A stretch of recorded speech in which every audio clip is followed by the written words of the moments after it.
Kita tidak menempatkan diri, mengkamuflase diri seolah-olah opini netral, tahu-tahu positioning kita jelas bahwa ini mencoba memanipulasi. Ke Prof. Henry. Saya kira itu ya, silakan. Seolah-olah opini netral padahal berpihak gitu. Berpihak, clear itu. Saya itu justru mendorong segera ada pengadilan. P21 saya setuju. Tapi bukan menahan. Saya memulai tadi dari video pertama ketika memulai acara ini. Di situ kan pernyataan Pak Kombes Iman Imanuddin itu kan clear ya bahwa berkas sudah lengkap, ya sudah dikembalikan ke jaksa. Nah sekarang kan bolanya di kejaksaan. Artinya interpretasi kita itu bahwa ya tinggal menunggu panggilan yang dimaksud itu. Panggilan kepada pihak Roy untuk menghadap ke kejaksaan. Bahwa nanti itu disusulkan dalam bentuk surat P21 ya kita tunggu aja lah. Tetapi gini, di balik semua ini saya mau mengatakan bahwa sudah ada titik terang soal kepastian hukum. Karena kalau kita sudah berbulan-bulan melakukan debat-debat di hadapan publik, termasuk seperti malam ini kan opini ya tadi sudah disampaikan opini dan setiap orang silakanlah membangun opini ya, silakan karena pada akhirnya fakta-fakta persidangan yang ditopang oleh data, bukti, semua informasi yang valid, termasuk saksi-saksi ahli ya, saksi mahkota ya, saksi mahkota juga sudah ada. Lalu kemudian semua bukti-bukti pendukung termasuk ya saya mau katakan karena kasus ini adalah kasus fitnah terhadap ijazah Pak Jokowi, termasuk ijazah asli Pak Jokowi itu akan dipertontonkan, diperlihatkan dalam persidangan, bahkan syukur-syukur nanti kalau persidangannya kita harap juga terbuka. Diliput media ya, nggak apa-apa karena ini sudah menjadi konsumsi publik. Maka disitulah signifikannya bahwa kalau tadi Mas Roy mengatakan posisi Bung Ade ini sebagai apa di sini kan, legal standing Anda apalah? Mas Roy legal standingnya apa menuntut ijazah Pak Jokowi kan gitu. Jadi semua kita punya hak hari ini karena ini sudah melibatkan publik sehingga kita berharap persidangan itu terbuka nanti. Itu yang pertama. Yang kedua silakanlah bangun opini termasuk tadi Prof minta maaf Prof ya. Prof tadi mengatakan ya seolah-olah kebenaran itu ada, kebenaran absolut itu ada di situ ya. Lalu kemudian mematahkan semua juga saksi-saksi ahli sebelumnya yang memberi penguatan-penguatan ya. Nah, ini kan tadi sangat tajam lah dari Prof ya bahwa Prof yang membuat undang-undang ITE interpretasi sebagai pembuat undang-undang menurut Prof seperti itu. Tetapi ketika undang-undang itu sudah diketukkan palu dan dilempar ke ruang publik, maka semua orang termasuk para penegak hukum silakan menginterpretasi pasal ITE tadi itu. Jadi itu tadi kita hargai apa yang disampaikan Prof di situ. Nah, akhirnya kan beda persepsi. Nah, yang saya mau katakan gini, kalau mau kembali kepada proses awal lagi ya, kenapa kasusnya 310, 311 lalu kemudian ada undang-undang ITE-nya karena bagi kami ya dari kubu Pak Jokowi ya, kami clear di sini, kami kubu Pak Jokowi clear ya. Harusnya juga Prof siapa? Prof Henry juga harusnya statement positioning Prof sebagai pendukung para tersangka supaya clear positioning kita ketika kita membangun opini. Jadi jangan abu-abu opini itu ya, supaya garis demarkasi opini itu clear karena ini kita kan menyuguhkan opini depan publik. Tapi disebutkan nggak di dua sisi, betul? Ya harusnya positioning beliau. Saya mempersilahkan kalau memang fitnah ini bisa dipatahkan dengan bukti, ya mereka berarti adalah melakukan pencemaran nama baik, melanggar pasal 27A ITE atau pasal 310, 311 dulu, sekarang dari 433. Saya lanjut dulu Prof ya, nanti Prof di belakang. Tapi jangan saya anggap bahwa saya akademisi, saya tidak memihak, tapi saya memihak undang-undang itu memang seperti itu maknanya. Tadi opini Prof bahwa Pak Roy Suryo nggak salah kan? Lah undang-undangnya nggak benar pendekatan hukum ITE undang-undang ITE dipakai. Nah itu nanti silakan di persidangan. Pak Roy Suryo Tifa bisa bersalah kalau dibuktikan bahwa dibuktikan bahwa ijazah itu memang ternyata asli. Iya. Maka mereka akan terjadi. Maka mereka melakukan fitnah. Ya, tetapi pasal 32, 35 itu memang clear, itu adalah computer crime yang tidak bisa dicampur aduk dengan fitnah. Bentar. Oke, makasih Prof. Jadi maksud saya silakan kita membangun opini berdasarkan positioning kita masing-masing. Karena kembali lagi kan adigum hukum itu berlaku. Fakta sunt potentiora verbis ya. Fakta itu akan mengalahkan semua opini, alibi ya.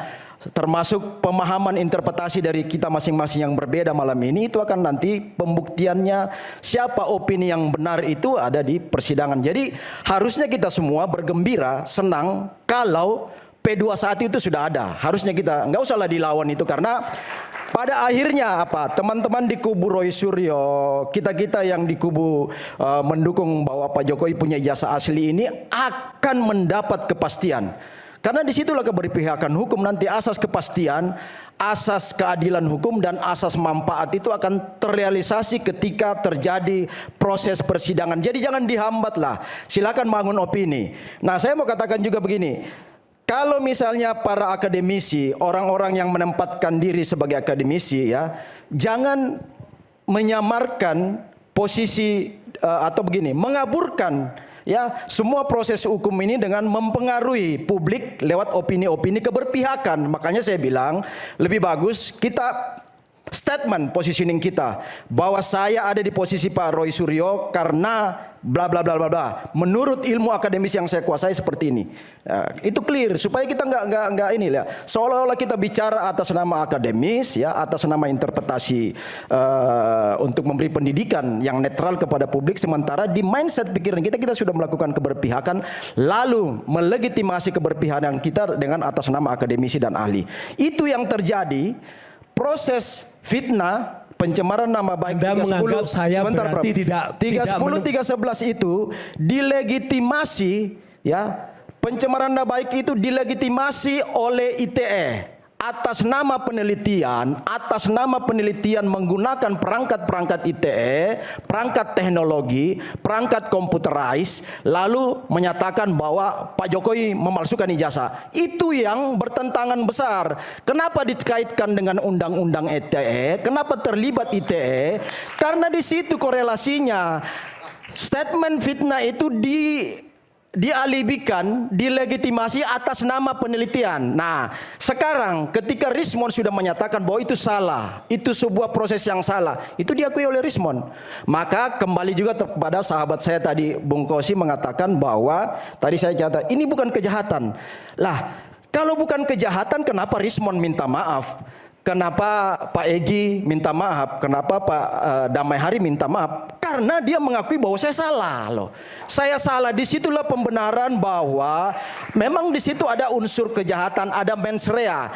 Kalau nggak ada mens rea, ya tidak akan mungkin tersangka. SP3 kolektif akan terbit. Makanya kenapa SP3-nya itu personal keluar, karena sudah mengakui salahnya, minta maaf. Jadi nggak bisa ikut yang nggak mau minta maaf dan terus bercuap-cuap bahwa 99% ijazah Pak Jokowi palsu. Itulah yang sekarang akan terus diproses sampai pembuktian yang menurut Prof tadi ya, bahwa akan melihat ijazah. Jadi gini, beberapa argumen yang 2 minggu lalu juga di sini terjadi debat itu bahwa ini kriminalisasi katanya ya.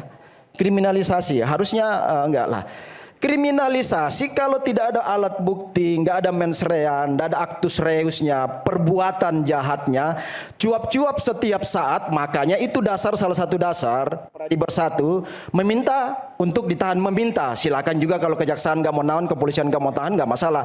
Tetapi apa? Yang dimaksud adalah karena terus mengulang-ulang, Prof. Mengulang-ulang campaign ijazah Jokowi palsu 99%. Pak Jokowi memalsukan ijazah. Itu kan terus melakukan tuduhan yang terus berulang, bahkan ditonton oleh publik. Di situ sebenarnya signifikansinya apa yang dituntut teman-teman untuk ditahan supaya tidak mengulang-ulang perbuatan ini, sehingga publik tidak terpolarisasi. Di bawah ini kita harus jujur, di akar rumput ini terjadi polarisasi dua pemahaman, antara yang mengakui atau meyakini seolah-olah Pak Jokowi memalsukan ijazah dengan yang meyakini bahwa Pak Jokowi nggak mungkin memalsukan ijazah karena UGM sudah men-state itu. Nah, ini yang kita tidak ingin terjadi, polarisasi di publik. Maka perlu pengadilan itu berproses supaya ada kepastian hukum. Nah ini yang kita maksud, marilah kita terima bersama proses yang terjadi ini. Silakan bangun opini, tapi kita menunggu finalisasi dari proses P21 masuk ke penuntutan, lalu masuk kemudian persidangan. Sekarang ini setelah dari kepolisian mengajukan ke kejaksaan, itu yang berlaku yang namanya dominus litis. Jadi kekuasaan ada di kejaksaan hari ini untuk menunggu proses selanjutnya. Saya pikir itu yang perlu supaya kita cerdas membangun juga opini kepada masyarakat. Kita tidak menempatkan diri, mengkamuflase diri seolah-olah opini netral, tahu-tahu positioning kita jelas bahwa ini mencoba memanipulasi. Ke Prof. Henry. Saya kira itu ya, silakan. Seolah-olah opini netral padahal berpihak gitu. Berpihak, clear itu. Saya itu justru mendorong segera ada pengadilan. P21 saya setuju, tapi bukan menahan. Karena P21 pencemaran nama baik dan fitnah secara legal secara hukum positif tidak ada pasal satu pun yang namanya pencemaran nama baik ataupun fitnah itu yang lebih dari 5 tahun sanksinya, sehingga KUHP jelas kalau tidak lebih dari 5 tahun tidak bisa ditahan, kan begitu kan? Nah, oleh karenanya saya setuju P21 silahkan, tetapi tidak ada penahanan. Karena kalau penahanan berarti menggunakan pasal-pasal tadi computer crime yang jelas-jelas itu bukan untuk persoalan seperti ini. Oke, tadi udah sebelum. Tapi begini, ini saya sampaikan juga ya, karena ada dialog di luar dialog ini. Prof. Henry itu ketika kemudian kami undang, kami mau menempatkan di salah satu posisi. Dalam hal ini adalah di posisinya Mas Roy Suryo. Tapi Prof. Henry menolak. Saya tidak mau datang kalau saya diposisikan di salah satu kubu. Betul. Saya ingin tetap independen, saya ingin tetap di tengah. Itu yang disampaikan. Tujuan saya, mens rea saya adalah meluruskan pemahaman tentang Undang-Undang ITE. Jadi kalau Anda nggak setuju dengan pemahaman Undang-Undang ITE dari orang yang ikut terlibat selama 15 tahun, silahkan. Gitu loh. Silahkan Anda berargumentasi, silahkan. Tetapi sebenarnya apa yang selama ini seringkali diterapkan dalam Undang-Undang ITE, menggunakan Undang-Undang ITE itu seringkali operasionalnya salah. Makanya pada tahun 2021 Pak Jokowi membentuk tim. Ada 2 tim. Tim satu adalah revisi Undang-Undang ITE yang kemudian jadi timnya satunya itu adalah revisinya tahun 2024. Yang satunya adalah pembuatan tim yang ketuanya juga saya ditunjuk oleh Menko Polhukam saat itu karena amanah Pak Jokowi adalah membuat pasal-pasal, membuat kesepakatan antara Jaksa Agung, Kepolisian Republik Indonesia dan Menkominfo menjadi surat bersama, kesepakatan bersama 3 menteri. Isinya adalah tentang bagaimana memahami pasal-pasal yang termasuk pasal 27 ayat 3, pasal 27 ayat 2, 3 namanya, atau pasal 27A sekarang. Itu dipahami di situ, termasuk yang terkait dengan persoalan-persoalan lain. Intinya Anda ingin meluruskan bahwa ini loh. Gitu loh. Kalau Anda tidak setuju benar silahkan. Pelaksanaan dari Undang-Undang ITE. Silahkan, tetapi terus terang saya mewakili dari teman-teman yang dulu ikut membuat Undang-Undang ITE bahwa ITE yang selama ini memang seringkali diterapkan secara salah karena kadangkala ada pesanan-pesanan tertentu. Saya respon singkat aja. Silakan. Makasih Prof. Jadi begini, kita nggak menafikan bahwa Prof. Henry ini bagian dari tim penyusun Undang-Undang ITE. Itu benar dan kita akui. Tetapi ketika undang-undang itu kelar ya dan masuk di ruang publik ya, itu nggak bisa lagi bahwa Prof yang punya interpretasi kebenaran absolut itu ada pada Prof. Ada tafsir-tafsir yang lain. Karena sebentar supaya kita nggak saling potong. Saya singkat. Jadi biarkanlah para penegak hukum itu melakukan interpretasi terhadap pasal dan undang-undang ITE yang merupakan produk Prof. Jadi kebenaran itu nggak bisa Prof mengatakan Anda salah menginterpretasi kebenaran saya karena saya yang menyusun. Itu yang juga kita lawan supaya tidak melakukan tapi jangan kriminalisasi. Jangan diskriminasi. Nggak ada di situ. Itu yang kita juga mau lawan. Nggak ada kriminalisasi karena mens reanya ada. Iya, benar. Bahwa Prof yang membuat tapi bahwa penegak hukum punya interpretasi lain juga tidak benar. bisa. Nggak bisa Prof mengalahkan itu.